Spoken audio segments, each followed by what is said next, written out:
Hey guys, welcome back to the channel. We're finally back after my trip from Manila. It was an absolutely crazy trip.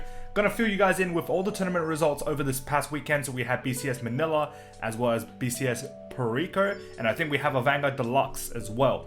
So lots of these results, very crazy, off meta, surprising results. So I'm gonna go through all of them, but this is probably the one result that isn't, I guess, out of the blue. It's not super exciting, so to say, but yeah, we'll go through everything over the past weekend and all the formats, and yeah, fill you guys in. If you guys need any coaching for the BCS season, my Metafy link is in the bottom right hand corner. Feel free to hit me up a session and we can get started. So this is probably the most I wouldn't say it's controversial, but the most expected I guess result out of everything that happened over the weekend. So we'll start with BCS Philippines, so BCS Manila, that had 5 Willistas, which is ridiculous. Not a single Gandiva is seen at all. And then we have 1 Hexa Orb, 1 Zorga Mask, and 1 Greedon. Funny thing is that Greedon, I think, went 7-1, or something along those lines, X1 until the last round, or something like that, into the last round, which is wild to me. So yeah, that's pretty much what happened, I guess, in top 8 for standard. And then yeah, this happened. So all 4 of the 5 Willistas went to top 4, and first, second, third, fourth, all being taken by Willista. The mirror matches for these guys must have been absolutely disgusting. So congratulations to everyone that made it to Worlds, qualifying with Willista. I feel that with the ban list though, that got released on the same weekend, so the choice restriction between Elvira and the Cycler card, Valshabun, I think that choice restriction will tame down the level of, I guess, power of this deck. Not so much power in terms of the number that it hits. I think it's more the hand advantage that this deck actually generates, because essentially at the moment, you're soul blasting a gem, top 5 call 2, and then you just draw a bunch using Elvira, so the hand size of this deck is actually pretty ridiculous. So trying to get through that, as well as trying to cope with all the big numbers, it's going to be really, really hard. So I think the choice restriction will see a lot of effect, and I think it's more beneficial if you implement it for English now, because we don't have these collab sets like Mikazuki, Mushi King, Monster Strike to kind of tame down these, and Bash and Accords coming out. So I think that restriction is very nice to just kind of hit Willista a little bit, not so much that the deck falls out of the metagame, and it's probably still going to be one of the most played decks in the format. So yeah, that's for standard. Then jumping to V. So V was very interesting. So I played Tavas for V, so carbon copy of Solemn's list. Into the last round, I lost to the MFD because he 6 damage healed, and he won to pass, well, no guarded my Vanguard for a 1 to pass, and I couldn't hit a trigger, so didn't make it to top 8. X2 record, but oh well, things happen. But this is kind of V at the moment. This is what I expect, most of it, right? 2 Bermuda Triangle, 2 Aquaforce. That's what I expect, right? But no Luards to be seen. So there's an Eradicator with Dragonic Descendant. So that was a pretty, I guess, outlanderish pick, so to say. Maybe it's a meta call that was, I guess, called by that particular player, and then 1 Vanquisher, so 2 Narakamis in total, the 1 Mystery Flare Dragon, and then 1 Fenrir. Then the top 4, so congratulations to Kendo, first place with Tavas. Really good to see one of my Filipino boys going back to Worlds again.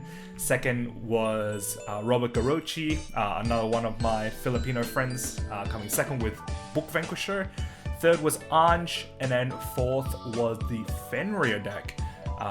Quite unfortunate because I actually wanted one of my other friends to make it, but things don't always go your way. So yeah, congratulations to all the world finalists, the people who qualified for Worlds. Hope to see you guys there. And then Premium. This is where it gets a bit spicy. All right, this is cooking time. This is some cooking time. All right. So BCS Premium was actually everything that I expected to happen. Okay. So I'll run through this a little bit, not in too much detail because I kind of want to save that for something else later down the line. Okay, so the breakdown: 2 Narukami, 2 Bermuda Triangle, where 1 was Riviere and 1 was Crystal Pop Eve. 1 was HARRI, 1 is Spike Brothers, Link Joker, and Nubatma or Nubatama, right? Okay, so going into this event, I shot called that this event will have little to zero Ghidorah, and this is the reason why I brought HARRI. And spoiler alert, all right? I'll just go to the next slide. I came first, all right? I won the whole BCS Manila event with HARRI, my boy. That guy has been locked up in a cage for a couple years now since BSFO. The last time I played this deck was in the Big 6 meta. That was an absolutely degenerate meta with Blade Master, Gastille, Noidao, Fenrir Loop, Valkyrian Loop, and yeah, it was absolutely disgusting, right? And Songster Loop. So the fact that I get to play the deck that I created to counter the meta and to come first at a regional to qualify for Worlds, like that's all I could have ever asked for. So just going back to the top 8 distribution. So I shot called it going into this little to zero Ghidorah and a bunch of Narukami. A bunch of Narukami because the earlier parts of the tournament season, obviously in Toronto, we saw a lot of Ghidorah, right? Then in Austria, we didn't see any. And then in Rosemont, we didn't see any either. And funnily enough, we didn't see any either here as well. There were 2 Ghidorahs, I think, in the whole room. 1 went X2, 1 went X3, I think. Or it would have been like X2, X2 or something like that. And there's just too many decks at the moment that counter Ghidorah, right? Not directly counter, but like it's just Ghidorah doesn't stop it, right? You put Eradicator against Ghidorah, Eradicator sits on Ghidorah all day long, right? And if the whole room is playing Eradicators, and let me tell you, there was so many Eradicators there.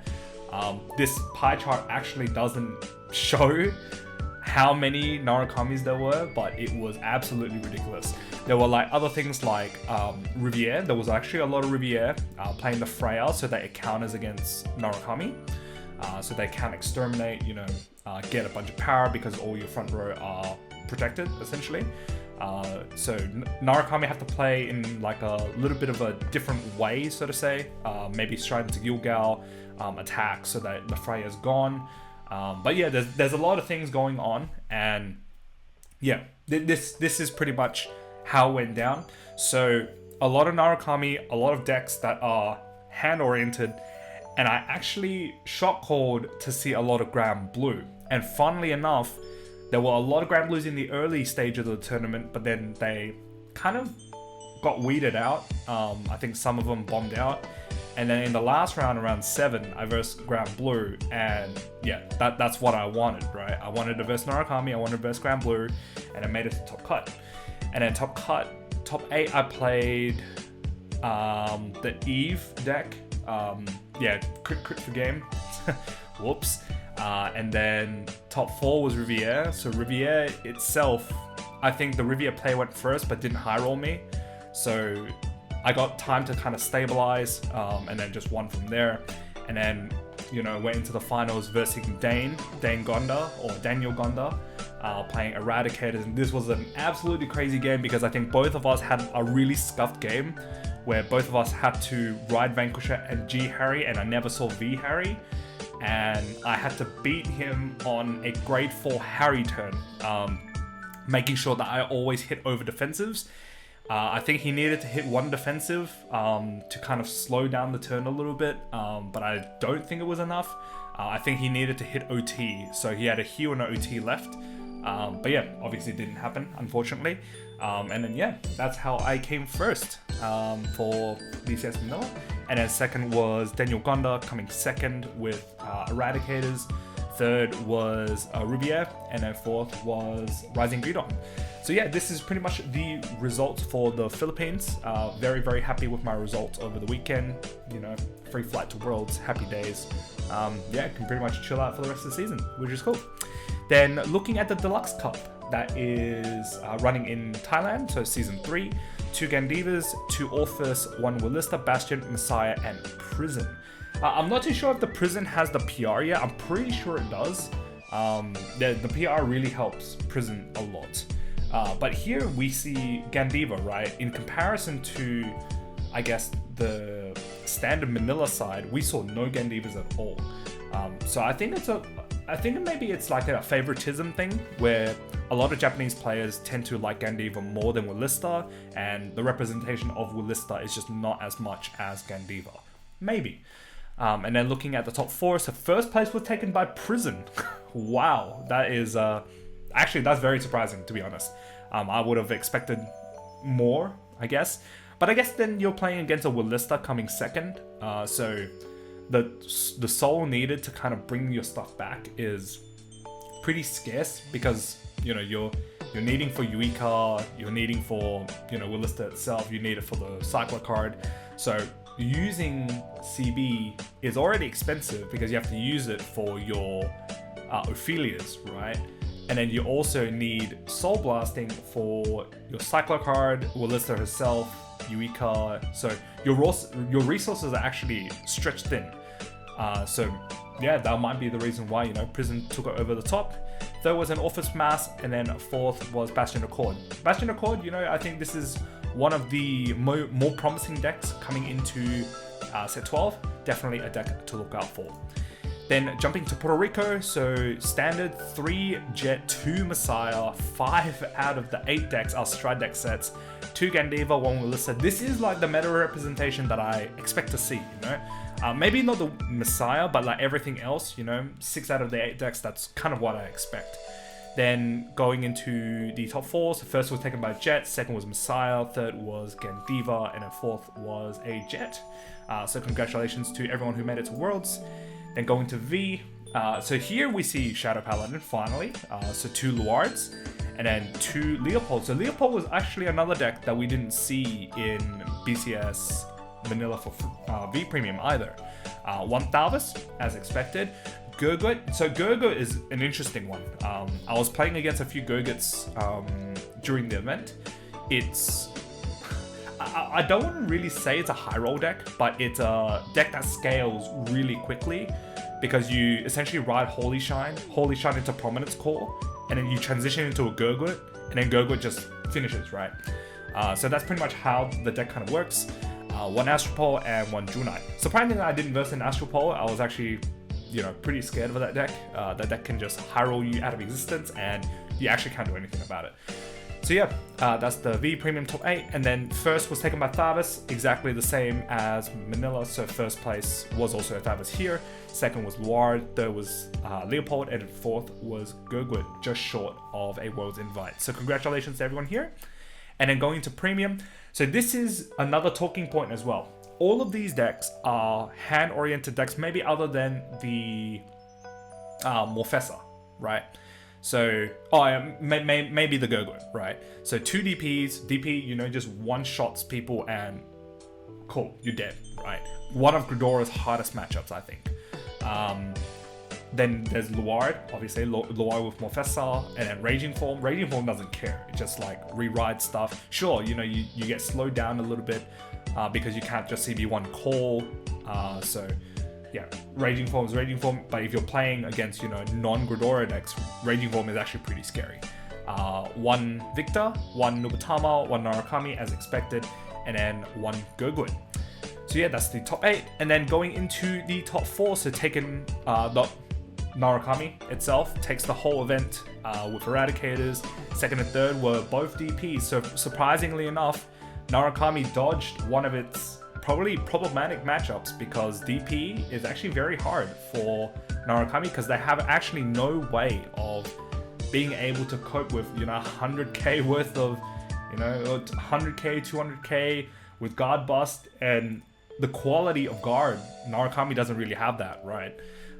So yeah, very cool to see that Narakami is finessing its way straight through. And then third was also a DP, and then fourth was Gurgut. So yeah, that's pretty much it for the BCS results and the Thailand Deluxe Cup this weekend. I think White Plains is this weekend and potentially a European one. I'm not too sure. I'm just gonna kick back for a little bit, you know, savor up all the, you know, the happy times. And let me tell you, the trip to Manila was absolutely crazy. So yeah, if you guys like this video, pop a like, comment down below what you guys think of all the results over the weekend. If you guys want to see my HARRI deck, it's on my Twitter. I'll link it in the description below as well. And yeah, if you guys haven't already, click subscribe and I'll see you guys in the next video. Peace.